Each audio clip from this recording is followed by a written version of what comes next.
Sabe, se eu fosse mais jovem, eu começaria meu próprio negócio, mas eu já estou velho demais para experimentar coisas novas. Eu não vou conseguir ter sucesso nesse negócio. Eu não sou inteligente o suficiente. Sabe, eu adoraria começar a fazer aulas de boxe, mas minha saúde não está boa. Eu não vou conseguir aquele trabalho. Eu preciso de um diploma e eu não tenho um. Eu sempre quis criar meu próprio negócio, mas infelizmente eu não tenho tempo. É claro que eles escolheram ele ao invés de mim. Ele era a criança mais inteligente da escola. Sabe, eu estudei em uma pequena vila e a educação era muito ruim lá. Foi por isso que eu não consegui uma boa educação. Você está familiarizado com essas declarações? Eu aposto que você já ouviu bastante. Estas são as desculpas que nós contamos a nós mesmos para nos convencer do motivo de que não estamos fazendo certas coisas ou para justificar nossos fracassos. Nós contamos essas desculpas a nós mesmos para não nos sentirmos mal. A desculpa é uma doença.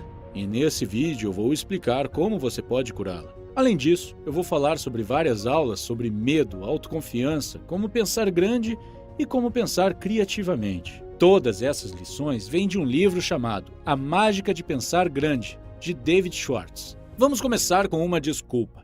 Eu nasci em uma pequena vila, vivi lá até os 18 anos.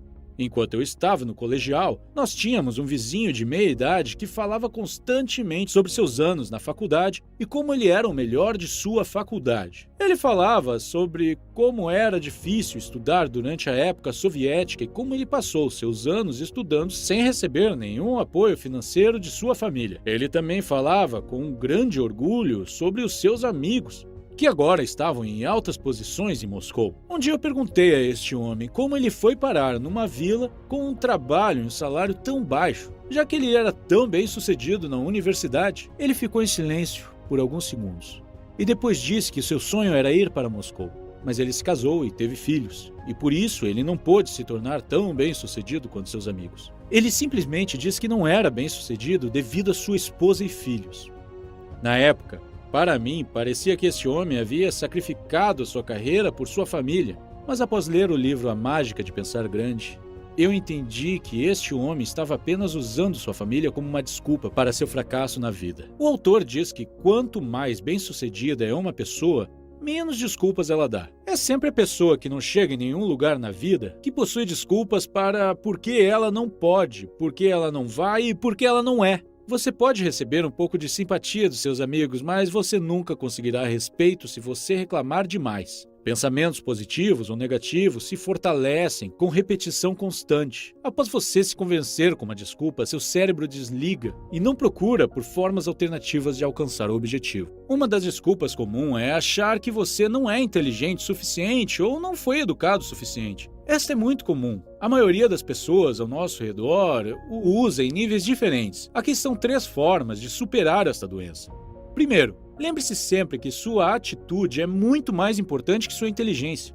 O autor fala sobre seu amigo que não tinha um braço, mas que era um ótimo jogador de golfe. Quando o autor perguntou como ele era tão bom no golfe, apesar de não ter um braço, sua resposta foi: a atitude certa de um braço vai derrotar a atitude errada de 2 braços, todas as vezes. Deixe-me falar isso de novo. A atitude certa de um braço vai derrotar a atitude errada de 2 braços todas as vezes. Imagine que você é o chefe e há 2 contadores trabalhando em sua empresa. O primeiro contador tem muitos anos de experiência e ele faz bem o seu trabalho. O segundo contador é bem inexperiente e é novo no emprego. O primeiro contador não se preocupa com nada além de seu trabalho.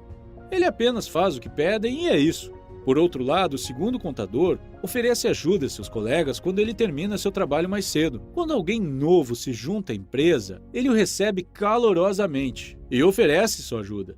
Se houver algo que ele possa fazer no departamento de marketing, ele apenas faz e não diz que não é o departamento dele. Resumindo, ele tenta ajudar a empresa toda a obter sucesso, ao invés de apenas focar na contabilidade. Agora, como dono da empresa, se você precisasse promover um desses 2 contadores, quem você escolheria? Eu aposto que você escolheria o segundo contador porque ele tem a atitude certa.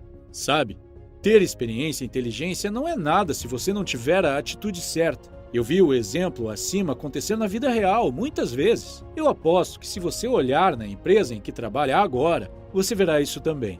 Acredite em mim, se você quiser seguir em frente, mudar a sua atitude é mais do que o suficiente para fazer uma grande diferença. Segundo, Saber como pensar é muito mais importante que inteligência. A pessoa que sabe como usar seu cérebro e imaginação para resolver problemas sempre derrotará a pessoa que usa seu cérebro como uma garagem para fatos. Imagine que você está entrevistando duas pessoas para seu negócio. O primeiro candidato entra e você pergunta a ele sobre qual é a altura do prédio que ele está agora. O candidato diz: "Oh, sim, eu sei. Eu trabalhei como arquiteto por muitos anos e memorizei a altura de todos os prédios nesta área. Então a altura deste prédio é 25 metros. E essa é a resposta certa. O candidato forneceu uma resposta precisa. Essa pessoa sai e o segundo candidato entra. Você faz a mesma pergunta. Ele olha para você e diz: "Eu não sei a resposta." Depois ele pede licença por alguns minutos. O candidato corre para fora, mede o comprimento de sua própria sombra no chão e depois mede a sombra do prédio. Ao comparar a proporção dessas duas sombras, ele chega a um número, corre para dentro e diz que a altura do prédio é cerca de 23 metros. Minha pergunta para você é: quem você vai contratar? Eu não sei quanto a você, mas eu contrataria o segundo candidato, apesar de sua resposta não ser precisa. Apesar dele não ter dado a resposta certa, eu irei contratá-lo porque ele sabe como pensar. Ele sabe como usar o cérebro. Hoje, mais do que nunca, nós precisamos de pessoas que saibam como pensar. Na escola, nós aprendemos como resolver problemas de múltipla escolha, mas os problemas da vida real não são de múltipla escolha. As pessoas não são definidas e as soluções estão em algum lugar lá fora e requerem um pensamento fora da caixa. Nós estamos tão acostumados com problemas de múltipla escolha que, mesmo quando você pergunta ao seu amigo em qual restaurante ele quer ir almoçar, ele olha para você e diz: "Quais são minhas opções?" Ao invés de pensar em algo que ele quer, ele prefere opções para que ele possa escolher. Então, lembre-se que a habilidade de pensar é muito mais importante do que a habilidade de memorizar fatos. Você pode não obter a nota perfeita em um exame, mas eu aposto que você possui uma forma única de pensar. Por fim, terceiro, nunca subestime sua própria inteligência e nunca superestime a inteligência dos outros. Não se menospreze, concentre-se em seus recursos. Outra desculpa comum se trata da idade. Não importa onde estejamos na vida, em algum ponto nós vamos sofrer com uma desculpa de idade ou ouvir alguém reclamando disso. Esta desculpa fechou a porta para oportunidades reais para milhares de pessoas. Elas acham que são muito velhas, têm 40 anos e querem começar a criar seu próprio negócio, mas você acha que é velho demais para isso e por isso você não quer tentar? Antes de desistir completamente, permita-me fazer algumas perguntas. Se eu perguntar qual é a idade média em que começamos a ser produtivos na vida, você provavelmente diria que é aos 20 anos, certo? Você concordaria que esta é a idade em que a maioria de nós começa a trabalhar e produzir algo? Ok, deixe-me fazer outra pergunta. Qual é a idade média em que acaba a vida produtiva de uma pessoa? Você provavelmente diria que é aos 70 anos. Há muitas pessoas que são produtivas até mesmo após os 70 anos. Mas vamos concordar com 70 anos. Baseado em suas respostas, nós podemos dizer que no total você tem 50 anos para ser produtivo. 70 menos 20, 50. Agora, se você tem 40 anos, isso significa que você só gastou 20 anos e ainda tem mais 30 anos para ser produtivo. Você nem chegou na metade de sua idade produtiva e está dizendo que é velho demais para experimentar coisas novas? Você pode não confiar em mim, mas eu espero que você confie na matemática. Parte 2. Como pensar grande? A maioria das pessoas nem conseguem pensar grande. Elas não se permitem sonhar em ter milhões de reais em suas contas. Por favor, não me entendam mal. Eu não estou dizendo que pensar grande fará tudo dar certo. De forma alguma. Pensar grande é apenas o começo. Após pensar grande, você tem que trabalhar bastante. Você tem que fazer as coisas que os outros não fazem.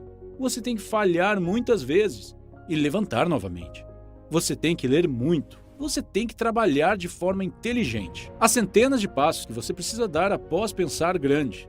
Pensar grande é apenas o primeiro passo. E se você não conseguir nem fazer isso, sinto muito, mas não há esperança para você. Quando eu estava na faculdade, o objetivo da maioria dos meus colegas de grupo era receber seu diploma e trabalhar para uma boa empresa ou banco. Por outro lado, havia apenas alguns que não queriam trabalhar para uma boa empresa. Eles queriam criar uma boa empresa. Muitos anos depois, olhando para trás, eu vejo que ambos os grupos estão no caminho para seus objetivos. Se o seu objetivo for receber um diploma e trabalhar para uma boa empresa, então você está definindo uma linha de chegada próxima demais. É como se você estivesse dizendo: eu quero ir à academia todos os dias para fazer 20 flexões. Com relação ao sucesso, as pessoas não são medidas em quilos, diplomas de faculdade ou histórico familiar. Elas são medidas pelo tamanho de seus pensamentos. A maior fraqueza humana é a autodepreciação e colocar um preço muito baixo em si mesmos. Se seu amigo Tom tiver um objetivo de ganhar milhões de reais e você achar que isso é impossível, por que ele o aceitaria como parceiro para a sua nova ideia de negócio? Se você acha que não merece aquela garota bonita, então por que ela acharia que você a merece? Se você tem 20 anos e está se candidatando para trabalhar em uma empresa e meu objetivo for contratá-lo e fazê-lo crescer para que você possa liderar uma das filiais da empresa no futuro, mas durante a entrevista as únicas perguntas que você faz são sobre home office, vale-refeição, férias e plano de aposentadoria, então por que eu deveria contratá-lo?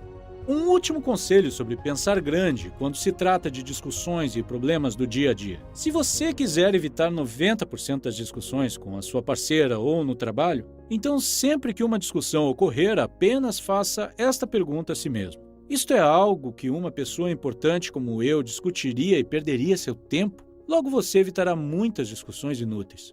Além disso, lembre-se que você não ganha nada discutindo. Lição número 3. Como lidar com o medo? Eu tenho certeza que você já esteve em uma situação onde teve medo de algo ou alguém. Talvez você ficou com medo de não passar em um teste e se sentir envergonhado, perder seu emprego ou teve medo de falar com o seu chefe. E quando você compartilhou seus medos com seu amigo, ele apenas olhou para você e disse: vamos almoçar, você está exagerando, isso é coisa da sua cabeça. Nossos amigos e parentes esperam que nós nos sintamos melhor quando eles dizem: é coisa da sua cabeça ou é a sua imaginação, mas na verdade é que o medo é real e é uma força poderosa. Além disso, é claro que o medo está na minha cabeça, ele não vai estar no meu pé. Então não espere que eu me acalme, dizendo que está tudo na minha cabeça. O medo e a falta de autoconfiança são reais, e eles são os inimigos número 1 do sucesso. O medo de todos os tamanhos é uma forma de doença psicológica. E você sabe qual é a cura? Ação. Você já viu uma pessoa do lado de uma piscina com medo de pular? Ela apenas fica lá parada sem agir, mas de repente alguém a empurra e dentro de segundos o medo passa e ela fica na água. A ação cura o medo. Deixe-me contar uma história do livro para você entender melhor. O autor diz que um dia um gerente de vendas pediu a sua ajuda e explicou que ele tinha muito medo de perder seu trabalho em breve. O gerente disse que os números das vendas recentes estavam muito baixos em seu departamento e, por isso, havia uma boa chance dele ser demitido. Após ouvir a história do gerente, o autor perguntou quais ações consertariam a situação. Um pouco confuso, o gerente perguntou o que ele queria dizer. O autor respondeu dizendo: sim, eu entendo que você está com medo. Eu entendo que você está ansioso. Mas quais ações você está realizando para evitar perder seu emprego ou reduzir o impacto negativo? O gerente não tinha nenhum plano de ação. Então o autor recomendou que ele fizesse 2 ações imediatamente. Primeiro, escrever formas possíveis de aumentar as vendas e implementá-las imediatamente. Segundo, apenas por precaução, procurar por outros empregos em outras empresas. Após várias semanas, o gerente ligou e disse que após a reunião, ele fez várias ações e os números das vendas melhoraram muito. Além disso, ele teve 2 ofertas de empresas diferentes, mas ele as recusou, porque as coisas estavam indo bem em sua empresa atual. Como você pode ver, quando estamos com medo, nós esquecemos que há ações que podemos realizar. Nós ficamos paralisados e apenas esperamos que o pior aconteça. Ou esperamos o melhor. Aqui está um pequeno exercício para o medo. Quando você estiver com medo, você deve imediatamente dividi-lo em 2 partes. Na parte da esquerda, escreva do que você tem medo. E na parte direita, descreva quais ações você pode fazer para eliminar ou reduzir o medo. O motivo pelo qual eu disse que você precisa fazer isso imediatamente é porque quanto mais tempo você demorar, maior ficará o medo. Dar mais tempo ao medo é como dar fertilizante a uma erva daninha. Por exemplo, um dia eu tive que enviar um e-mail importante para todo o meu departamento, mas eu estava com medo das reações, então eu decidi separar mais tempo para pensar. Após alguns dias, eu finalmente me sentei para escrever o e-mail, mas não consegui, porque nos últimos dias eu fiquei a maior parte do tempo imaginando como as pessoas reagiriam mal, como eu poderia afetar meu relacionamento com meus colegas. Como algumas pessoas poderiam começar a me odiar. Esses dias pioraram a situação. A verdade é que ninguém faz nada digno sem receber críticas. Então, haja imediatamente e seja decisivo. A hesitação apenas amplifica o medo. Agora vamos falar sobre medo de outras pessoas e como ser confiante ao se comunicar com elas. Muitos anos atrás eu estava trabalhando em uma empresa e havia um gerente com o qual eu cooperava em muitas áreas. Este gerente era um cara sério, muito respeitado e bem informado. Toda vez que eu falava com ele, eu ficava nervoso. Quando ele estava na sala, eu prestava muita atenção para não dizer algo estúpido. Toda reunião e toda discussão com ele era um teste de estresse para meu corpo e mente. Um dia eu estava em uma aula de boxe e, por algum motivo, o treinador não pôde ir. Então, ao invés de ir para casa, eu disse a todos que eu poderia guiar o treinamento se eles quisessem ficar e treinar juntos. Todos concordaram. Após alguns minutos, este gerente entrou na sala e disse que também queria começar a lutar boxe. Eu expliquei a situação e ele concordou em treinar mesmo assim. Devido à minha experiência com ele, eu fiquei nervoso novamente. Mas após 10 minutos de treinamento, eu olhei para ele e percebi o quanto ele estava com dificuldade. Ele socava como uma garotinha e estava completamente sem fôlego. Ele estava nervoso e parecia envergonhado por não conseguir treinar tão bem quanto os outros. Eu apenas olhei para ele e disse para mim mesmo: ele é como eu. Na primeira vez que eu treinei, eu senti exatamente as mesmas coisas que ele sentia agora. Ele podia ser um dos gerentes de mais alto nível, mas lá no fundo nós somos iguais. Nós dois temos medo. Nós dois temos dificuldades com coisas novas. Nós dois sentimos vergonha. Nós dois temos problemas em nossas famílias. Depois deste evento, eu nunca mais fiquei nervoso com ele e, devido ao meu comportamento relaxado, nós até ficamos mais próximos. Agora, sempre que eu falo com alguém importante, eu apenas imagino aquela pessoa no boxe. Isso pode parecer estranho, mas isso me lembra de colocar as pessoas em uma perspectiva adequada. Isso me lembra que somos todos humanos. As pessoas não são tão assustadoras quanto nós a vemos. Quando você tira todos os títulos e posições, nós somos todos iguais. E não há motivo para ter medo. Talvez agora exista alguém em sua vida que você tema. Apenas imagine-o em um de seus esportes favoritos e veja como ele poderia ter dificuldades se estivesse competindo contra você. Esta abordagem pode ajudá-lo a colocar as pessoas na perspectiva adequada. Isto pode parecer um conselho estranho, mas funciona muito bem comigo. Isso pode funcionar com você também. Parte 4. Como ser mais confiante. Digamos que uma grande empresa vem até mim e me oferece muito dinheiro para promover o seu produto neste canal. Eu olho o seu produto e vejo que está tudo certo, mas que há um defeito. Primeiro eu hesito em promovê-lo, mas depois eu digo a mim mesmo: vamos lá, você não pode recusar todo esse dinheiro, além disso seus seguidores não vão descobrir o defeito, se você não falar nada. Então eu promovo, e sabe o que acontece depois disso? Minha confiança despencaria. E eu viveria com medo. Minha mente perguntaria constantemente: eles descobriram, eu menti para eles, eu serei pego? Eu teria medo de olhar os comentários. Toda vez que alguém me perguntasse sobre o canal, eu nunca falaria com confiança com essa pessoa. Agir certo aumenta a confiança e agir errado destrói a confiança. Agora eu não estou aqui para dar uma palestra religiosa sobre a importância de agir certo. Eu estou apenas vendo do jeito prático. Quando você faz algo que vai contra a sua consciência, você se sente culpado. Você não consegue pensar direito porque sua mente está perguntando: eu serei pego? Eu serei pego? Dentro de cada um de nós há um desejo de estar certo, pensar certo e agir certo. Quando nós vamos contra este desejo, nós colocamos um câncer em nossa consciência. E esse câncer devora nossa confiança. Algum dia você pode querer fazer tanto uma venda que você pensará em enganar deliberadamente o cliente para ele comprar. E você pode obter sucesso, mas eis o que irá acontecer. Você sempre irá se perguntar: o cliente descobriu que eu menti para ele? Na próxima vez, sua apresentação será ineficaz, porque você não conseguirá se concentrar. Há uma boa chance de você nunca fazer uma segunda venda para esse cliente. Muitos criminosos são capturados não porque as pistas apontam para eles, mas porque eles agem de modo culpado. Então, aqui está uma lição importante sobre confiança que vale a pena ler 35 vezes. Para pensar de modo confiante, haja de modo confiante, haja da forma que você quer se sentir. O segundo fator para a baixa confiança está relacionado com uma memória mal gerenciada. Seu cérebro é como um banco. Todos os dias você faz depósitos em seu banco mental. Esses depósitos de pensamentos crescem e se tornam sua memória. Quando você encara um problema e começa a pensar, você está basicamente perguntando ao seu banco de memória: o que eu já sei sobre esse problema? Seu banco de memória responde automaticamente, providencia todas as informações relacionadas a esta situação que você depositou em ocasiões anteriores. Seu banco de memória é muito confiável. Há vezes em que você falha em algo e diz: olá, senhor banco de memória, você poderia, por favor, me trazer alguns dos meus depósitos mostrando que eu sou um fracasso? E seu banco irá dizer: sim, senhor, você se lembra quando o seu professor da sexta série disse que você seria um fracasso na vida? Você se lembra quando você perdeu o emprego? Você se lembra quando sua namorada o deixou porque ela achou que você era um fracasso? Você se lembra quando você falhou no exame e não conseguiu seu diploma? O autor aconselha duas coisas. Primeiro, deposite apenas pensamentos positivos em seu banco de memória e recuse ir para a cama com pensamentos negativos. Recuse ficar horas pensando em um evento negativo. Vá brincar com seus filhos, faça algo que o distraia.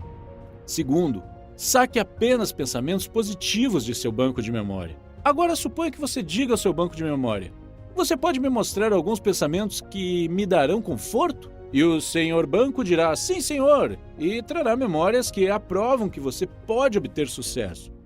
Pessoas bem-sucedidas se especializaram em colocar pensamentos positivos em seu banco de memória e sacar apenas pensamentos positivos. Pensamentos negativos causam desgaste em seu motor mental. Imagine dessa forma: se você pegasse um pouco de areia e colocasse num tanque no seu carro todas as manhãs antes de ir para o trabalho, como isso afetaria o motor? Pensamentos negativos fazem a mesma coisa. Quando o pensamento negativo começarem a assumir o controle, apenas lembre-se aonde isso o levará. Lembre-se que você tem uma escolha.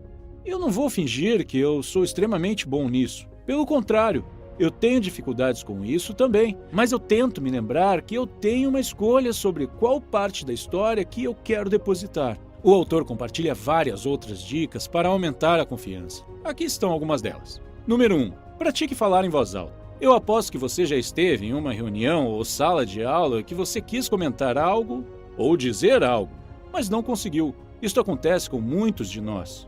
Nesse ponto, nós dizemos a nós mesmos: se eu disser algo, eu provavelmente parecerei tolo. Então, eu não vou dizer nada. Os outros na reunião provavelmente sabem mais do que eu. Eu não quero que os outros saibam o quanto eu sou ignorante. Toda vez que você não fala, você se sente ainda mais inferior. Você promete a si mesmo falar da próxima vez, mas provavelmente você não falará também. Toda vez que você não fala, você envenena a árvore da confiança. Apenas fale em voz alta. Falar é uma vitamina que aumenta a confiança. Crie a regra de falar em voz alta em todas as reuniões que você participar. Não faça exceções. Comente, faça uma sugestão, faça uma pergunta e não seja o último a falar. Nunca se preocupe em parecer bobo, você não parecerá. Para cada pessoa que não concordar com você, há uma boa chance de outra pessoa concordar. Número 2. Pratique fazer contato visual. Como uma pessoa utiliza seus olhos diz muito sobre ela. Instintivamente, você faz perguntas sobre a pessoa que não o olha nos olhos. O que ele está tentando esconder? Do que ele tem medo? Ele está tentando colocar algo em mim? Geralmente, falhar em fazer contato visual diz uma ou duas coisas. Eu me sinto fraco ao seu lado, eu me sinto inferior a você, eu estou com medo. Ou evitar os olhos de outra pessoa pode dizer: eu me sinto culpado, eu fiz algo que não quero que você saiba, e eu tenho medo de que nossos olhos se encontrem. Você irá ver isso em mim. Então domine esse medo se forçando a olhar nos olhos das outras pessoas. Número 3. Sente-se na frente. Já notou que nas reuniões do trabalho ou em salas de aula, como os assentos de trás são preenchidos primeiro? A maioria das pessoas se senta nas fileiras de trás para não ficar muito visível. E o motivo delas terem medo de ficar visíveis é que elas não têm confiança. Se sentar na frente cria confiança. Pratique isso. A partir de agora, crie uma regra de sentar o mais próximo possível da primeira fileira. Parte 5.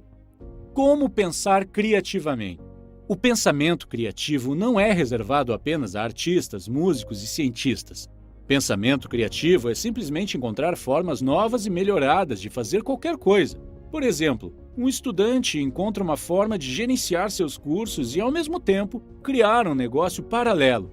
Um funcionário encontra uma forma de economizar 20 horas por semana para a sua empresa. Um vendedor encontra uma forma melhor de vender mais e etc. O autor diz que os primeiros passos para começar a ser criativo em algo é acreditar que isso pode ser feito. Quando você acredita, sua mente encontra formas de fazer isso. Quando você acredita que algo é impossível, sua mente trabalha para você provar que isso não pode ser feito. Mas quando você realmente acredita que algo pode ser feito, sua mente trabalha e ajuda a encontrar formas de fazer isso. Soluções começam a aparecer em momentos e locais inesperados. A crença libera os poderes criativos. A descrença aperta o freio. Quando você não acredita, você basicamente congela seu cérebro e nada cresce em um lugar congelado. A pessoa bem-sucedida não pergunta, eu posso fazer isso? Ela sabe que pode. Então, ele formula a questão, como eu posso fazer isso? Quando você se pergunta como, seu poder criativo é ligado. Aqui está um pequeno exercício. Pegue um caderno e todos os dias, antes de começar o trabalho, dedique 10 minutos a pensar como eu posso fazer mais vendas. Como eu posso criar um novo negócio? Como eu posso estudar mais efetivamente? O que você quiser fazer. Logo, você começará a encontrar soluções e ideias que você nunca teve antes. Quando ideias vierem, anote-as e todas as segundas ou sexta-feiras, revise todas elas. A maioria das ideias não valerá nada, mas algumas valerão. E algumas ideias se conectarão a outras ideias e se tornarão ótimas ideias. Outra forma de se tornar mais criativo é ouvindo mais ao invés de falar mais. Empresas bem-sucedidas gastam milhões de dólares pesquisando e ouvindo os clientes que compraram seus produtos. Da mesma forma, pessoas bem-sucedidas ouvem mais. Nós não aprendemos nada falando, mas não há limites para o que podemos aprender perguntando e ouvindo. Uma mente que se alimenta apenas de si mesma logo fica desnutrida e se torna fraca e incapaz de realizar um processo criativo. O estímulo de outros é uma excelente comida para a sua mente. Se misturar regularmente com pessoas fora da sua área ocupacional, o estimula a pensar em seu trabalho. Muito obrigado por passar seu precioso tempo em meu canal assistindo meus vídeos.